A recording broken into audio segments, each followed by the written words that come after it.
So when it comes to section 2, three important definitions are there. One is good faith, period of limitation and suit. What is good faith? Why should we read the definition of good faith? Because in section 14, I'll explain you later, section 14 speaks about exclusion of period of limitation if a person prosecuting a suit or proceeding in another forum instead of actually having jurisdiction, actual court which is having jurisdiction. So if that person prosecuting the earlier litigation with good faith, the period which is spent before that forum can be excluded. I will explain while discussing about section 14. So the definition says it is in the negative form. Nothing shall be deemed to be done in good faith which is not done with due care and attention. So if a person negligently prosecutes a suit, we cannot say that he conducted the suit with good faith.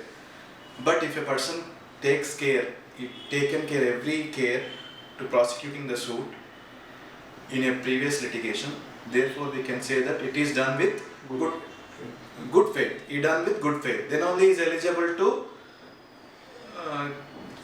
seek concession under section 14.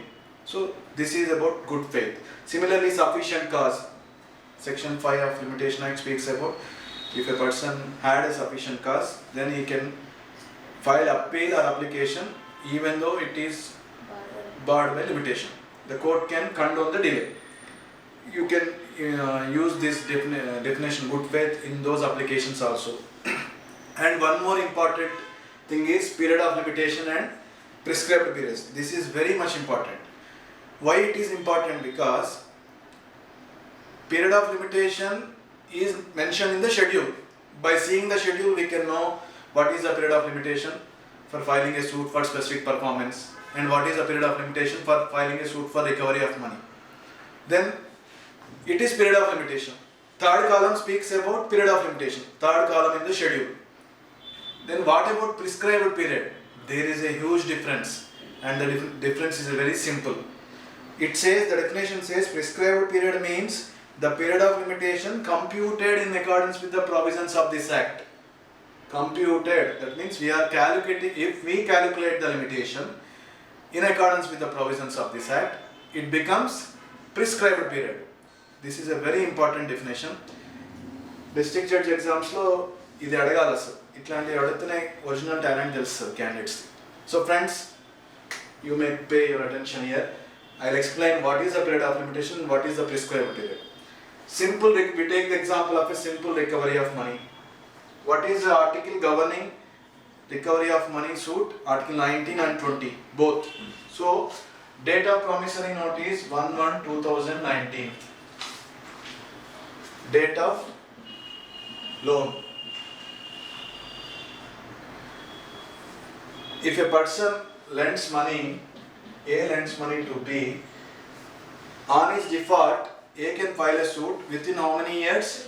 Within 3 years from this day. So 19, 20, 21. 21 December, 31st December 2021 is the last date. Last date for filing a suit for recovery of money.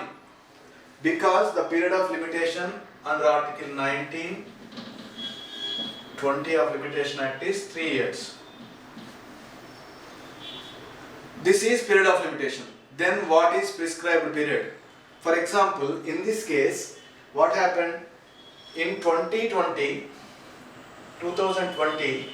B pays an amount of rupees 1 lakh. The borrowed amount is 5 lakhs. Out of that, the debtor B pays an amount of rupees 1 lakh to A in the year 2020. Assume that it is on 31st/12/2020. After 2 years he pays 1 lakh. Then what happened? According to section 19 of Limitation Act, part payment.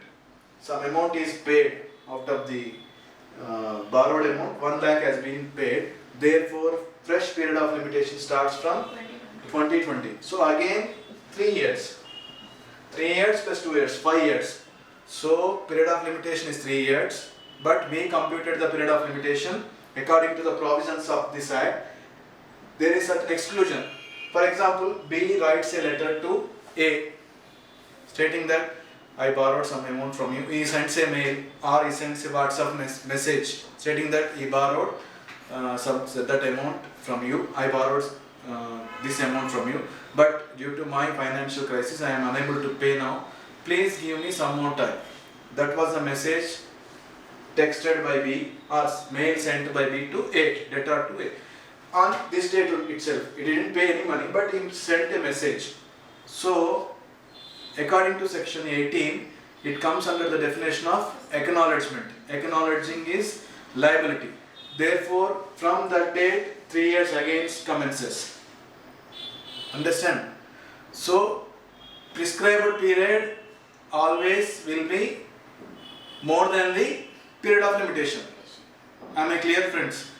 Prescribed period is very important. Period of limitation is defined in the schedule, but if we compute the Limitation Act, according to the provisions of the Act, the prescribed period will become and concession will be given.